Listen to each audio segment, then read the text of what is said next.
ಹರಿ ಓಂ. 17ನೇ ಅಧ್ಯಾಯದ ವಿಚಾರ ಮುಂದುವರಿಸ್ತಾ ಇವತ್ತು ನಾವು ತಪಸ್ಸಿನ ವಿಚಾರ ನೋಡೋಣ. ಯಜ್ಞ, ತಪ, ದಾನ, ಇದು ಮೂರು ಭಗವಂತ ಹೆಚ್ಚು ಮಹತ್ವ ಕೊಟ್ಟಿರುವಂಥ ವಿಚಾರ. ಇದು ಮಾಡಲೇಬೇಕು, ಇದು ನಮ್ಮನ್ನು ಪವಿತ್ರಗೊಳಿಸುವಂಥದ್ದು ಅಂತ ಹೇಳಿದ್ದಾರೆ. ಸೊ ಇಲ್ಲಿ ತಪಸ್ಸಿನ ವಿಚಾರ ನಾವು ನೋಡೋದಾದರೆ, ಸಾಮಾನ್ಯವಾಗಿ ನಾವು ತಪಸ್ಸಂದರೆ ಕಣ್ಮುಚ್ಚಿ ಕುತ್ಕೊಳ್ಳೋದಂತ ಮಾತ್ರ ತಿಳ್ಕೊಂಡಿರಬಹುದು.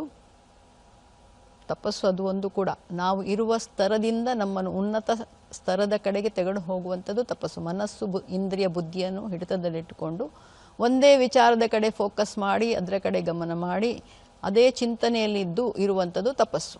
ತಪಸ್ಸು ಅನ್ನುವಂಥದ್ದನ್ನು ತಪೋ ಬ್ರಹ್ಮೇತಿ ವ್ಯಜಾನಾತ್ ಅಂತ ಉಪನಿಷತ್ ಹೇಳಿದೆ. ತಪಸ್ಸೇ ಬ್ರಹ್ಮ, ತಪಸ್ಸೇ ಪರಮಾತ್ಮ ಅಂತ ಹೇಳಿಕೊಂಡು, ಅಥವಾ ಬ್ರಹ್ಮ ಸೃಷ್ಟಿಕರ್ತ ಬ್ರಹ್ಮ ತನಗೆ ಸೃಷ್ಟಿ ಮಾಡುವಂಥ ಸಾಮರ್ಥ್ಯವನ್ನು ಪಡೆದಿದ್ದದು ತಪಸ್ಸಿನಿಂದಲೇ ಅಂತ. ಹೀಗಾಗಿ ತಪಸ್ಸು ಮಾಡೋದ್ರಿಂದ ಅನೇಕ ವಿಶೇಷ ರೀತಿಯ ಸಾಮರ್ಥ್ಯ ನಮ್ಮಲ್ಲಿ ಜಾಗೃತ ಆಗ್ತದೆ ಅಂತ.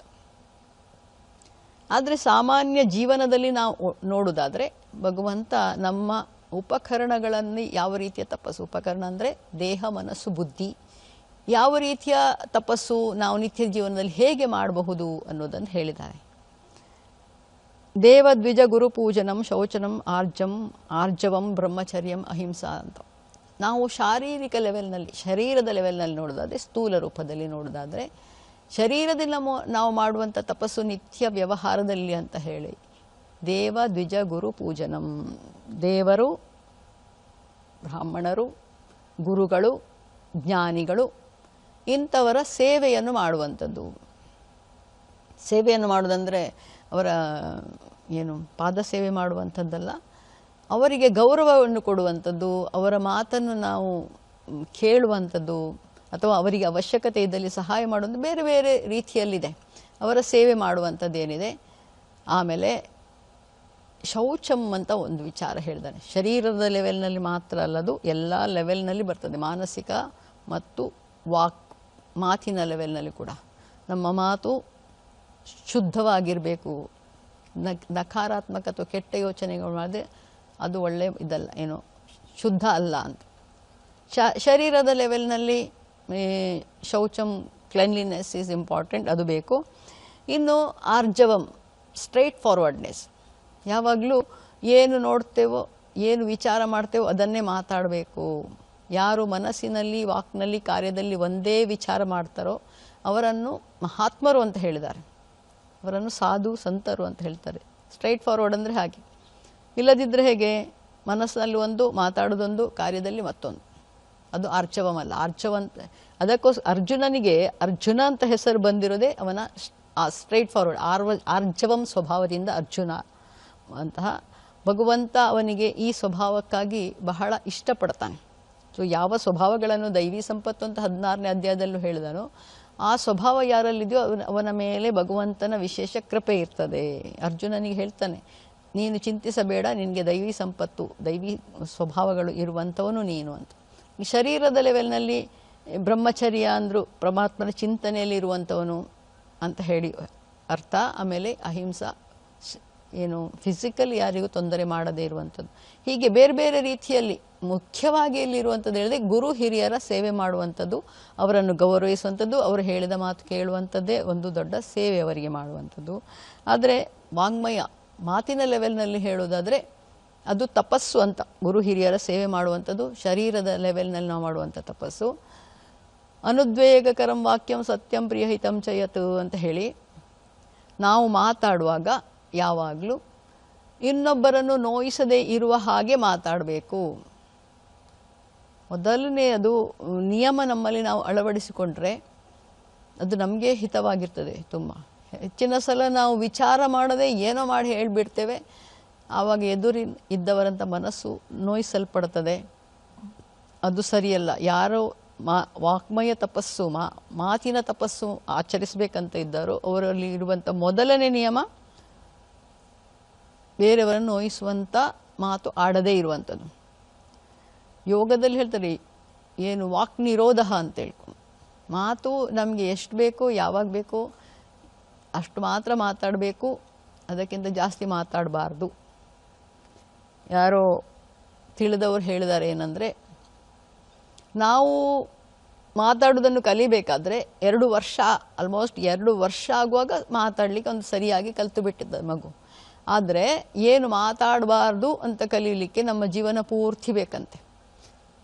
ಅನೇಕ ಸಲ ನಾವು ಏನೋ ಮಾತಾಡಿಬಿಡ್ತೇವೆ, ಅಯ್ಯೋ ಮಾತಾಡಬಾರ್ದಿತ್ತು ಅಂತ ಅನ್ನಿಸ್ತದೆ. ಸೊ ಆ ರೀತಿ ಅಲ್ಲ. ವಾಗ್ಮಯ ತಪಸ್ಸು ಅಂತ ಹೇಳಿದ್ರೆ ಯಾರು ಈ ರೀತಿ ಮಾಡಬೇಕು ಅಂತ ನಿರ್ಧಾರ ಮಾಡಿದಾರೋ ಅವರು ಯಾವತ್ತೂ ವಿಚಾರ ಮಾಡಿ ಮಾತಾಡಬೇಕು. ಅಥವಾ ಕಬೀರದಾಸರು ಹೇಳಿದಾಗೆ ಬೋಲಿ ತೋ ಅನ್ಮೋಲು ಹೇ ಜೋ ಕೊಯ್ ಜಾಣೆ ಬೋಲಿ. ಮಾತು ಅನ್ನುವಂಥದ್ದು ಬಹಳ ಅಮೂಲ್ಯವಾದದ್ದು. ಆದದ್ರಿಂದ ತೂಕ ಮಾಡಿ ಮಾತಾಡು. ನೀನು ಮಾತು ಆಡುವ ಮೊದಲು ಮನಸ್ಸಿನಲ್ಲಿ ವಿಚಾರ ಮಾಡಿ ಮಾತಾಡು. ಯಾಕೆ ಹೇಳಿದ್ರೆ ಒಮ್ಮೆ ಆಡಿದ ಮಾತನ್ನು ಮತ್ತೆ ಹಿಂದೆ ತಗೊಳ್ಳಿಕ್ಕಾಗೋದಿಲ್ಲ. ಆಮೇಲೆ ಮಾತಾಡುವಂಥ ಮಾತು ಸತ್ಯವಾಗಿರಬೇಕು. ಸುಳ್ಳು ಮಾತಾಡುವಂಥದ್ದಲ್ಲ. ಕಲಿಯುಗದಲ್ಲಿ ಸುಳ್ಳು ಮಾತಾಡೋದೇ ಜಾಸ್ತಿ ಅಂತ ರಾಮಚರಿತ ಮಾನಸದಲ್ಲಿ ತುಳಸಿದಾಸ್ಜಿ ಹೇಳ್ತಾರೆ. ಸುಳ್ಳೇ ಮಾತಾಡೋದು, ಸುಳ್ಳೇ ಊಟ ಮಾಡೋದು, ಸುಳ್ಳೇ ಮಲಗೋದು, ಸುಳ್ಳೇ ನಿದ್ದೆ ಮಾಡೋದು ಅಂತ ತಿಳ್ಕೊಂಡು, ಅಂದರೆ ಎಲ್ಲವೂ ಸುಳ್ಳುಮಯ ಆಗಿರ್ತದೆ. ಸೊ ಇಂಥ ಯುಗದಲ್ಲಿ ನಾವಿರಬೇಕಾದ್ರೆ ನಾವು ಆದಷ್ಟು ಸುಳ್ಳು ಮಾತಾಡೋರ ನಡುವೆ ಇರುವಾಗ ನಾವು ಸತ್ಯವನ್ನೇ ಮಾತಾಡಬೇಕು ಅಂತ ಹೇಳಿ ಒಂದು ನಿರ್ಧಾರ ಮಾಡುವಂಥದ್ದು. ಸತ್ಯಂ ಪ್ರಿಯಂ ಹಿತಂ ಅಂತ. ನಾನು ಆಡುವಂಥ ಮಾತು ಕೆಲವೊಮ್ಮೆ ಸತ್ಯ ಆದರೂ ಅದು ಎದುರಿನವರ ಮನಸ್ಸು ನೋಯಿಸುವಂಥದ್ದಿದ್ದರೆ ಆ ಸಮಯದಲ್ಲಿ ಸಂದರ್ಭ ನೋಡಿ ಮಾತಾಡಬೇಕು. ಇನ್ನು ಅದು ಹಿತವಾಗಿರಬೇಕು. ಸತ್ಯವಾದರೂ ಕೆಲವೊಮ್ಮೆ ಅದು ಹಿತವಾಗಿ ಇಲ್ಲದಿದ್ದರೆ, ಕೆಲವೊಮ್ಮೆ ಸತ್ಯ ಹಿತವಾಗಿರೋದಿಲ್ಲ, ಸಂತೋಷ ಕೊಡೋದಿಲ್ಲ. ಆವಾಗ ಅದು ಅವಾಯ್ಡ್ ಮಾಡಲಿಕ್ಕೆ ಸಾಧ್ಯ ಆದದನ್ನು ಅವಾಯ್ಡ್ ಮಾಡಬೇಕು. ಸ್ವಾಧ್ಯಾಯ ಅಂತ ಹೇಳಿದ್ರೆ ಈ ಥರ ಶಾಸ್ತ್ರದ ಅಧ್ಯಯನ ಮಾಡುವಂಥದ್ದೇನಿದೆ ಇದೆಲ್ಲ ಮಾನಸಿಕ ವಾಂಗ್ಮಯ ತಪಸ್ಸು. ಈ ವಿಚಾರ ಮಾತಾಡುವಂಥದ್ದು, ಇನ್ನೊಬ್ಬರ ಜೊತೆ ಡಿಸ್ಕಷನ್ ಮಾಡುವಂಥದ್ದೆಲ್ಲ ಏನಿದೆ ಇದು ಸ್ವಾಧ್ಯಾಯ ಅಂತ ಹೇಳ್ತಾರೆ. ಸೊ ಮಾತಿನಲ್ಲಿ ನಾವು ಅಷ್ಟು ನಿಯಮಗಳನ್ನು ಪಾಲಿಸಿದರೆ ಅದು ವಾಂಗ್ಮಯ ತಪಸ್ಸು, ಮಾತಿನ ವಾಚಿಕ ತಪಸ್ಸು ಅಂತ ಹೇಳ್ಬೋದು. ಇನ್ನೊಬ್ಬರಿಗೆ ನೋಯಿಸದಂತೆ ಇರುವ ಮಾತು, ಸತ್ಯವಾದ ಮಾತು, ಪ್ರಿಯವಾದ ಮಾತು, ಹಿತವಾದ ಮಾತು ಮತ್ತು ಹೆಚ್ಚು ಅಧ್ಯಾತ್ಮ ತತ್ವಗಳ ವಿಚಾರಗಳ ಬಗ್ಗೆ ಮಾತಾಡೋದು ಕೂಡ ಅದು ತಪಸ್ಸು, ಮಾನಸಿಕ ವಾಚಿಕ ತಪಸ್ಸು. ಆದರೆ ಮಾನಸಿಕ ತಪಸ್ಸು ಶರೀರ ವಾಕ್ಮನ 3 ಲೆವೆಲ್ನಲ್ಲಿ ಹೇಳೋದು ಪರಮಾತ್ಮ. ಇನ್ನೊಂದು ಏನಂತ ಹೇಳಿದರೆ ಮಾನಸಿಕ ತಪಸ್ಸು, ಇದು ಬಹಳ ಮುಖ್ಯವಾದಂಥದ್ದು. ಕೆಲವೊಮ್ಮೆ ನಾವು ಮಾತಾಡೋದಿಲ್ಲ, ಆದರೆ ಮನಸ್ಸಿನಲ್ಲಿ ಕೆಟ್ಟದನ್ನು ಬಯಸ್ತಾ ಇರ್ತೇವೆ. ಮೌನಂ ಸೌಮ್ಯತ್ವಂ ಆತ್ಮವಿನಿಗ್ರಹ ಭಾವ ಸಂಶುದ್ಧಿ ಅಂತ ಹೇಳಿ ಭಗವಂತ ಹೇಳಿದ್ದು. ಅಂದರೆ ಒಂದು ಮೌನಂ ಅಂತ ಹೇಳಿ ಮಾನಸಿಕ ಲೆವೆಲ್ನಲ್ಲಿ ಹೇಳ್ದಾನೆ. ಯಾಕಂದರೆ ನಾವು ಸಾಮಾನ್ಯವಾಗಿ ಮೌನ ಹೇಳಿದ್ರೆ ಮಾತಾಡದೇ ಇರುವುದು ಅಂತ ತಿಳ್ಕೊಂಡಿದ್ದೇವೆ. ಆದರೆ ಮಾತು ಬರುವಂಥದ್ದು ಮೊದಲು ಮನಸ್ಸಿನಲ್ಲಿ ವೃತ್ತಿ ಬಂದ ಮೇಲೆ ಅದು ಮಾತಾಗಿ ಪರಿವರ್ತನೆ ಆಗುವಂಥದ್ದು. ಯಾವಾಗ ಮನಸ್ಸಿನಲ್ಲಿ ವೃತ್ತಿಗಳ ಪ್ರವಾಹವನ್ನೇ ನಾವು ಹಿಡಿದಾಗ ಅದು ಮಾತಾಗಿ ಪರಿವರ್ತನೆ ಆಗುವುದಿಲ್ಲ. ನಮ್ಮ ಮಾತನ್ನು ನಾವು ಕಂಟ್ರೋಲ್ ಮಾಡಬೇಕಂತಂದರೆ ಮೊದಲು ಮನಸ್ಸನ್ನು ಕಂಟ್ರೋಲ್ ಮಾಡಬೇಕು. ಮನಸ್ಸಿನಿಂದ ಮೌನ ಆಗಬೇಕು. ನಾವು ಮಾತು ಆಡೋದಿಲ್ಲ ಅಂತ ಬಾಯಿಯಲ್ಲಿ ಮಾತ್ರ ಮಾತಾಡೋದಿರ್ತೀವಿ, ಮನಸ್ಸಿನಲ್ಲಿ ಏನೇನೋ ನಡೀತಾನೇ ಇರ್ತದೆ. ಸೊ ಅದನ್ನು ನಿಲ್ಲಿಸಬೇಕು. ಮಾನಸಿಕ ಲೆವೆಲ್ನ ತಪಸ್ಸಿಲ್ಲದೆ ಮೌನವಾಗಿರುವಂಥದ್ದು. ಸೌಮ್ಯವಾಗಿರುವಂಥದ್ದು ಅಂದರೆ ಯಾರ ಬಗ್ಗೆ ಒಂದು ದುಷ್ಟ ಕೋಪದ ಸ್ವಭಾವ ಇಲ್ಲದೇ ಇರುವಂಥದ್ದು, ಮತ್ತು ಇಂದ್ರಿಯ ನಿಗ್ರಹ, ಮನೋನಿಗ್ರಹವನ್ನು ಮಾಡುವಂಥದ್ದು. ಇದೆಲ್ಲ ಮಾನಸಿಕ ಲೆವೆಲ್. ಶರೀರದ ಲೆವೆಲ್ನಲ್ಲಿ ಇದು 3 ಲೆವೆಲ್ನಲ್ಲಿ ತಪಸ್ಸು ಅನ್ನುವಂಥದ್ದು ನಡೆಸಬಹುದು ನಾವು. ಶರೀರದಿಂದ, ಮಾತಿನಿಂದ, ಮನಸ್ಸಿನಿಂದ ತಪಸ್ಸು. ಸೊ ಈ ತಪಸ್ಸು ಏನಿದೆ ಇದನ್ನು ಮಾಡುವಾಗ ಅದೆಲ್ಲ ಯಾವುದೇ ಉದ್ದೇಶ ಇಲ್ಲದೆ, ಪ್ರತಿಯೊಂದರಲ್ಲೂ ಹೇಳುವಂಥದ್ದಷ್ಟೇ, ಯಾವುದೇ ಸ್ವಾರ್ಥ ಅಥವಾ ಯಾವುದೇ ಉದ್ದೇಶ ಇಲ್ಲದೆ ಮಾಡಿದಾಗ ಅದು ಸಾತ್ವಿಕ ಆಗ್ತದೆ. ಯಾವುದೇ ರೀತಿಯ ಅಪೇಕ್ಷೆ ಇಲ್ಲದೆ, ಯಾವುದೇ ಉದ್ದೇಶ ಇಲ್ಲದೆ ನಿಸ್ವಾರ್ಥವಾಗಿ, ಉದ್ದೇಶ ಇಲ್ಲ ಅಂದರೆ ಅಲ್ಲಿ ಅಪೇಕ್ಷೆ ಇಲ್ಲ ಅಂತ ಹೇಳಿ ಆಯಿತು, ಮಾಡಿದಾಗ ಅದನ್ನು ಸಾತ್ವಿಕ ಹೇಳ್ತಾರೆ. ಆದರೆ ಕೆಲವೊಮ್ಮೆ ಏನು ಮಾಡ್ತಾರೆ, ಇನ್ನೊಬ್ಬರಿಗೆ ತೋರಿಸ್ಕೊಳ್ಬೇಕು ಅಂತ ಮಾಡ್ತಾರೆ. ನಾನು ಇವತ್ತು ಮೌನ ಮಾಡ್ತೇನೆ, ಮಾತಾಡೋದಿಲ್ಲ ಅಂತ ಹೇಳಿ ಮಾಡೋದು. ಮತ್ತು ಮನಸ್ಸಿನಲ್ಲಿ ವಿಚಾರಗಳನ್ನು ಮಾಡ್ತಾ ಇರೋದು, ಅಥವಾ ನಾನೇನು ವ್ರತ ಮಾಡ್ತಾ ಇದ್ದೇನೆ, ಈ ರೀತಿ ಬೇರೆ ಬೇರೆ ಎಲ್ಲ ಮಾಡುವಂಥದ್ದು ಏನು ತೋರಿಕೆಗಾಗಿ ಮಾತಾಡೋದು. ಎಲ್ಲರ ಮುಂದೆ ಇವರೆಷ್ಟು ತಪಸ್ಸು ಮಾಡ್ತಾ ಇದ್ದಾರೆ, ಇವರೆಷ್ಟು ಸಾಧನೆ ಮಾಡ್ತಾ ಇದ್ದಾರೆ ಅಂತ ಹೇಳಿ ಅನ್ನಿಸ್ಕೊಳ್ಬೇಕು ಅಂತ ಹೇಳಿ ಮಾಡಿದರೆ ಅದು ರಾಜಸಿಕ ಅಂತ. ಅದರಲ್ಲಿ ಒಂದು ಹಂತದವರೆಗೆ ಅವರಿಗೆ ಸಹಾಯ ಆಗಬಹುದು. ಆದರೆ ರಾಜಸಿಕ ತಪಸ್ಸೇನಿದೆ ಅದರಿಂದ ಹೆಚ್ಚಿನ ಪ್ರಯೋಜನ ಆಗೋದಿಲ್ಲ. ಇನ್ನು ತಾಮಸಿಕ ಸ್ವಭಾವ ಅಂತ ಹೇಳಿದ್ರೆ ಅದರಲ್ಲಿ ಉದ್ದೇಶನೇ ಅಷ್ಟೇ, ಏನಂದರೆ ಇನ್ನೊಬ್ಬರ ನಷ್ಟ ಮಾಡೋದು, ಇನ್ನೊಬ್ಬರಿಗೆ ನಾಶ ಮಾಡುವಂಥದ್ದು. ಅದರ ಮೂಲಕ ಕೆಲವೊಮ್ಮೆ ತನಗೆ ನಷ್ಟ ಆದರೂ ಪರವಾಗಿಲ್ಲ ಅಂತ ಹೇಳೋ ಉದ್ದೇಶ, ಅದೆಲ್ಲ ಪ್ರಯೋಜನ ಇಲ್ಲ. ಅದನ್ನು ಆದಷ್ಟು ಅವಾಯ್ಡ್ ಮಾಡಬೇಕು. ಇಲ್ಲಿ ಪರಮಾತ್ಮ ಯಾಕೆ ಎರಡು ಹೇಳ್ತಾ ಇದ್ದಾನೆ, ಮೂರನ್ನು ವಿಚಾರ ಮಾಡಿ ಹೇಳ್ತಾ ಇದ್ದಾನೆ ಹೇಳಿದ್ರೆ, ಇಂಥ ಸ್ವಭಾವ ಒಂದು ವೇಳೆ ಇದ್ದರೆ ಆದಷ್ಟು ನಾವು ಅದನ್ನು ಕಡೆಗಣಿಸಿ ಅಥವಾ ಅದನ್ನು ಅವಾಯ್ಡ್ ಮಾಡಿ ನಮ್ಮ ಮನಸ್ಸನ್ನು ಸಾತ್ವಿಕದಿಂದ ರಾಜಸಿಕಕ್ಕೆ ಹೋಗಿ ರಾಜಸಿಕದಿಂದ ಸಾತ್ವಿಕಕ್ಕೆ ತಗೊಂಡು ಹೋಗುವಂಥದ್ದು ನಮ್ಮ ಸಾಧನೆ ಆಗಬೇಕು.